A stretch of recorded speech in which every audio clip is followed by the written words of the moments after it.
Good morning, everyone. Welcome once again to Arnie's Fantasy World of Sports. Andrea, great lead in to our Monday, the Monday after, right? The Monday after the regular season is now over for baseball. Fantasy baseball as we know it no longer now exists. We'll turn our eyes to some football this morning, but we're going to take a look at the playoff brackets and the games, and I'm going to give you some predictions. And I know Andrea was just talking about the Marlins and their blowout losses in September.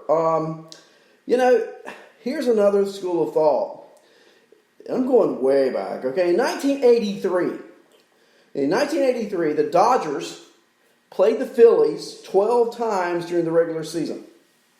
And in those 12 games, the Dodgers won 11 out of 12. And so they are lined up to play each other in the NLCS. The Dodgers have won 11 of 12. Of course, the Dodgers are going to run roughshod over the Phillies, and of course they didn't. And the Phillies won 3-1 and played the Orioles in the World Series. I'm just saying it's a different season that we're in now. And I say put aside whatever happened during the regular season. It starts over fresh now. Players who may not have performed before may perform in an incredible way in the offseason. We may talk about some of those who might be a player to look out for. And our playoffs start Tuesday, and the first game is the Astros at the Twins. That's how we start our playoffs. And so, pitching aside, let's talk about hitters some this morning.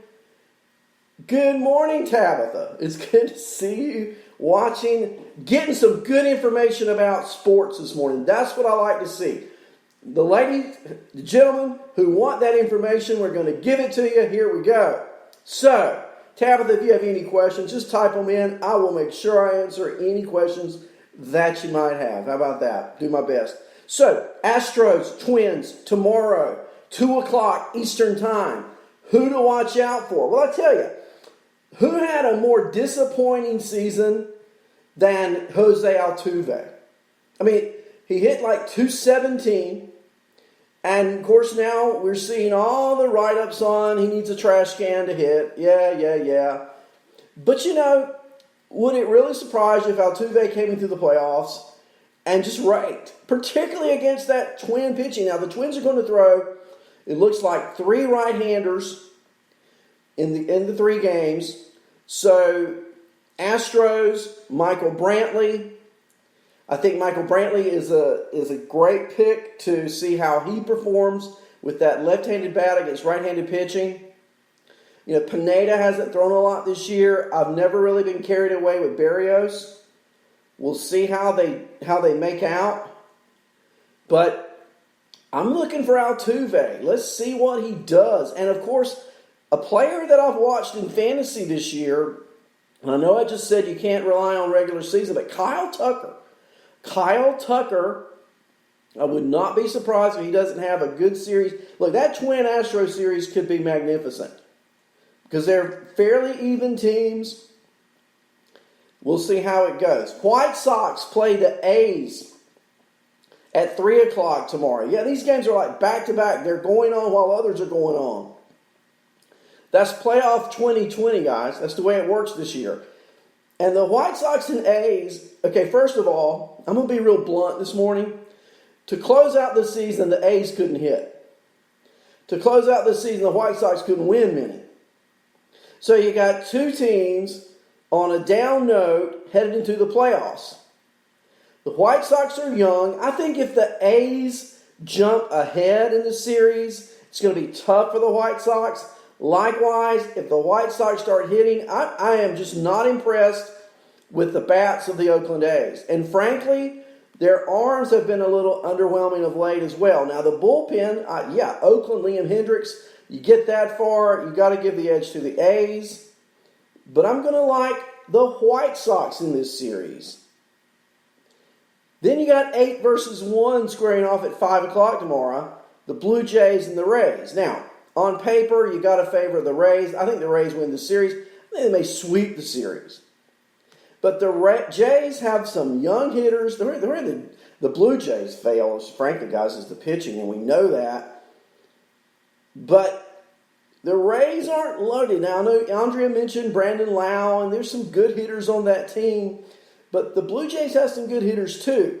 But where the Rays just will pound the Blue Jays is at starting pitching.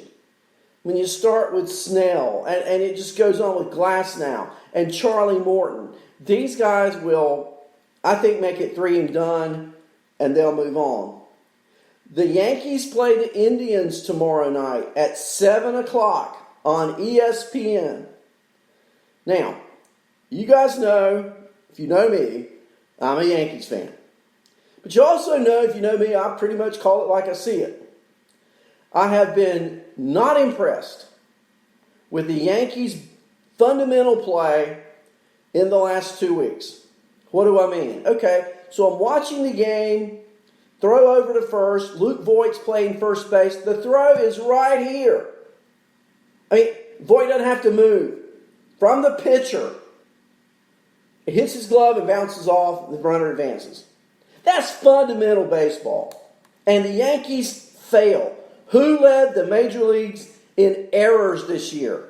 The New York Yankees. I think Brian Cashman did a poor job. I give him an F for assembling a team. First of all, they're way too right-handed. Second of all, they have too many people who either hit home runs or strike out. Third, they don't have good defensive players in the right positions. Gleyber Torres is a great talent, but him playing shortstop, he's not a good shortstop, and that has also caused him not to hit well too. So I blame Cashman a lot. And then I wonder how many times these guys actually practice. Because it looks like none. It looks like they never practice. I think the Yankees go out early. I think Cleveland advances, which would make for the Indians, the Rays, the A's, and the Astros advancing in the American League. The National League starts on Wednesday. 4 games on Wednesday. There are 8 games on Wednesday, guys. 4 National League and 4 American League. I mean, if you like baseball, just turn on the television. Get one of those screens where you got multiple games on. You can watch everything at one time. On Wednesday, Cardinals-Padres, 5 o'clock. The Padres have suffered some major pitching losses here lately. Lamet, we don't know. Paddock, he's been not playing as well. Clevenger has an elbow issue. On the other side, the Cardinals can't hit. I can see these games being 3-2s and 2-1s and those kind of things. And then I look at, in a series like that, which team has the best player. And Fernando Tatis is the best player. And I look for Fernando Tatis, who tailed off at the end of the year, to have an outstanding opening series against the Cardinals, and the Padres advance. Brewers, the 8th seed. The Brewers have a losing record. The Brewers haven't hit all year. Their best player, Christian Yelich, is 100-point batting average under last year's performance. And now they're playing the top-seeded, arguably best team in baseball, the Los Angeles Dodgers. I know baseball can do funny things. I know baseball can produce interesting games. But if the Brewers beat the Dodgers in the first round, I'm going to come on here without a shirt. I'm going to go shirtless. I'm going to do a show without my shirt. Now, you ladies, I know you're going to love that. But they're not going to win. The Dodgers will beat the Brewers, I think, in convincing style and advance. Those are the games on Wednesday. Now, we know there are other games to come. On Thursday, more National League games. Let's take a look at those. By the time the Reds and Braves play, the Dodgers will have a 2-0 lead over the Brewers. Reds and Braves, to me, is an interesting, maybe the most interesting series. I think the Reds win it. I think the Reds advance. They knock out the Braves. The Braves once again go out in the first round of the playoffs. And then the Marlins and the Cubs. You know, you're going to love it. Andre was talking about how the Marlins were blown out so much in the month of September. I think the Marlins outlast the Cubs. There's just something about that don't say I can't do it attitude that the Marlin players and teams have. Look, they were the first team dramatically affected by Corona. They survived that. They thrived. They won. Their young players have performed. Their pitching has come through. And you say, well, there's no way the Cubs can lose out. Well, there is. I remember in 1988, the Dodgers played the A's in the World Series. Canseco, McGuire, Eckersley in the bullpen, Dave Stewart on the mound, Bob Welch on the mound. Okay, these guys were just great. And the Dodgers were hobbled. Kirk Gibson could only play one game. They lost Mike Marshall. They lost all kinds of players. There was no way on paper the Dodgers could beat the A's, but they did, 4-1. And though it may look like that, I think Mattingly, who's manager of the year, will rally his team. Upset special. Marlins take out the Cubs in the first round. There you go. So I've got the Marlins advancing. I've got the Reds advancing in the National League. I got the Dodgers advancing in the National League. And I got the Padres advancing in the National League. Let's see how I do round one before we pick round two. How about that? Players to watch. I think the Dodgers to me, the Dodgers have the total package. They have the starting pitching. They have the slugging. They have the base stealers. They have the hitting for average. They have the bullpen. The question for the Dodgers is, how will Clayton Kershaw perform this year? He's never been a playoff pitcher. Will this be the year that Clayton Kershaw shakes off the ghost of Fall Classic pasts and becomes the pitcher that we know he is? If he does that, the Dodgers will be the Fall Classic champions. Let's talk about some football this morning. I've got a fantasy football team that in week one lost by 1.3 points. That's right. And I had 3 players get injured in the same week. Had any one of those players not been injured, I would have won week one. In week 2, I lost by 2 points. And in week 2, I had another injury. So yesterday, my thinking was, let's just hope we don't have any injuries. I won 170 to 104. A 66-point butt kicking. Yeah. So you wonder, who's on my team?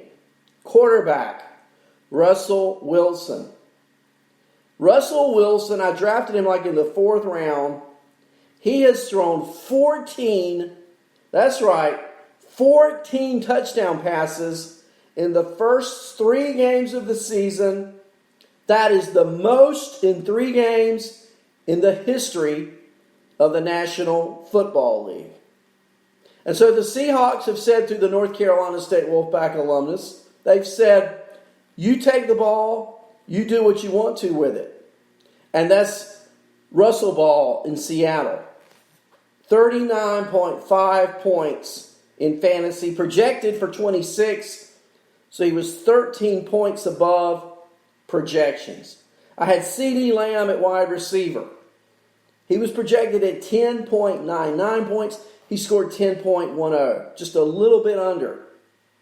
Game flow dictated not as much attention to CeeDee Lamb. But Keenan Allen against the Carolina Panthers, projected to score 13 points, came through in a big way for me with 23.7 points, 19 targets. You think he's not the rookie quarterback's favorite target? 19 targets is almost unheard of.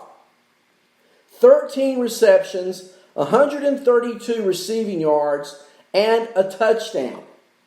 And for the last 2 weeks, ever since Justin Herbert has been installed as the quarterback number 1 for the Los Angeles Chargers,